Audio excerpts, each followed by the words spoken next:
मैंने लिखा है कि विश्वास करो वो सुनेगा। वो कौन?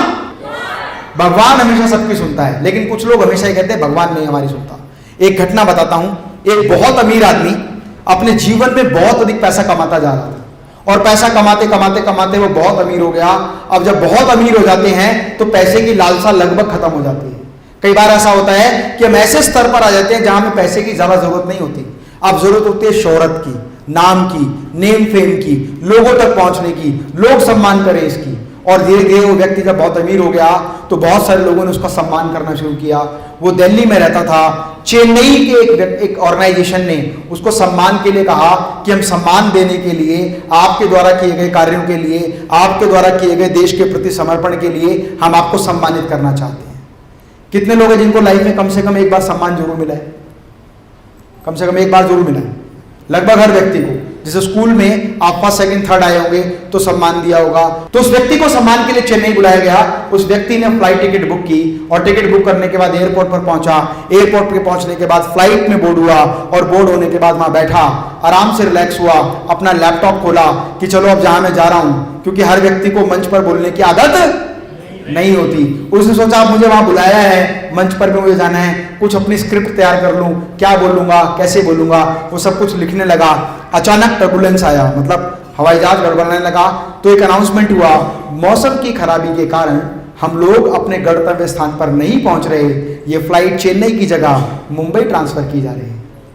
इस बात को सुनते इस व्यक्ति का मूड खराब हो गया। यार ये क्या तरीका है, मुझे चेन्नई पहुंचना है, मेरा प्रोग्राम है, 5 बजे मेरी फ्लाइट लैंड होगी, 7 बजे मुझे फंक्शन में जाना है, वहां मुझे जाके स्पीच देनी है, और स्पीच देने के बाद मेरा सम्मान होगा, और वो सम्मान पूरे हिंदुस्तान के अखबारों में छपेगा। वो व्यक्ति ऐसा सोच रहा था, गुस्से में बोलता जा रहा था। फ्लाइट मुंबई में लैंड हुई। लैंड होने के बाद मुंबई एयरपोर्ट पे उतरा। उसने देखा यहां भी पूरा मौसम खराब है, और खराब मौसम को देखकर बोला कि यार इतना मौसम खराब है, मैं क्या करूं, मैं तो बहुत अच्छी जगह जाने वाला था, मैं तो फंस गया आज। तो वहीं उसकी फ्लाइट में एक व्यक्ति और होता है, वो कहता है आप डॉक्टर राम विश्वास है ना? उसने कहा हाँ। कह रहे आप तो बहुत फेमस डॉक्टर हैं, आप तो हार्ट सर्जन हैं। उसने कहा हाँ। सर फिर आप परेशान क्यों हैं? आप दिल के डॉक्टर हैं और आपका ही दिल इतना तड़प रहा है। तो वो व्यक्ति गुस्से में बोला यार बेकार की बात करने की जरूरत नहीं है, मुझे चेन्नई पहुंचना था और मैं मुंबई में हूं, और मुझे लगता नहीं कि मुंबई से चेन्नई पहुंच भी जाऊंगा। तो उसने कहा सर आप यहाँ से एक टैक्सी लीजिए, और टैक्सी लेकर अगर आप जाएंगे तो संभवतः आप 5 बजे नहीं 7 बजे तो पहुंच ही जाएंगे। उसने कहा ठीक है, गुड आइडिया। वो बाहर गया, टैक्सी ली, टैक्सी में बैठा, लैपटॉप खोला और टाइप करने लगा अपनी वो स्क्रिप्ट जो उसको वहां पर बोलनी है। और जब टैक्सी वाला चलने लगा तो टैक्सी वाले ने कहा, ड्राइवर ने कहा कि सर आप तो कोई फेमस आदमी लग रहे हैं मुझे। पीछे घूम के देखा, सर आप तो डॉक्टर, क्या नाम बताया था मैंने, क्या नाम बताया था? आप तो डॉक्टर राम विश्वास हैं, जो एक बहुत बड़े हार्ट सर्जन है। उसने कहा बकवास मत कर, सीधा गाड़ी चला। वो चलाने लगा।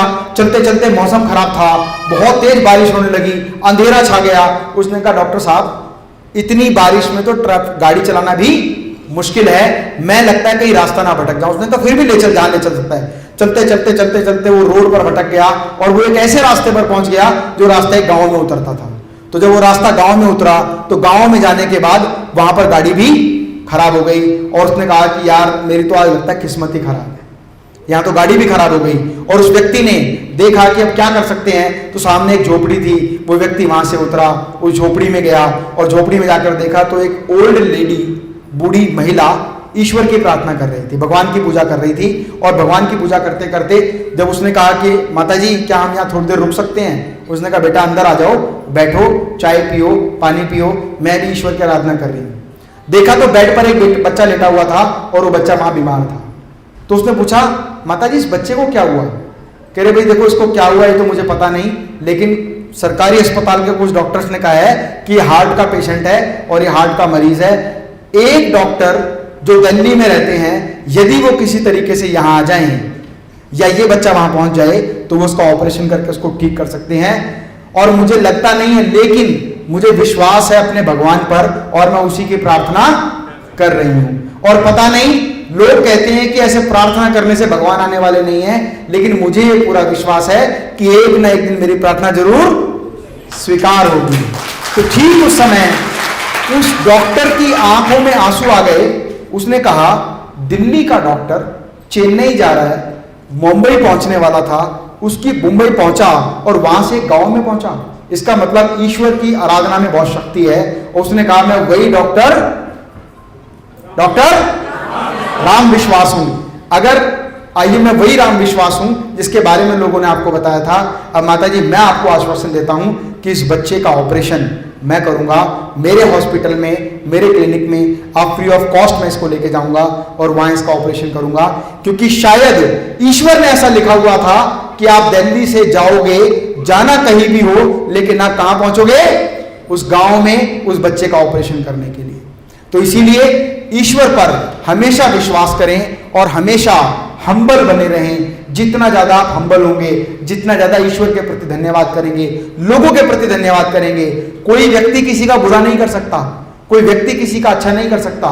ईश्वर के रूप में आए हुए लोग ही आपका अच्छा और बुरा करते हैं। इसका मतलब ईश्वर ने डिसाइड किया हुआ है कि आपके साथ कब क्या बात अच्छी होनी है और कब क्या बात खराब होनी है।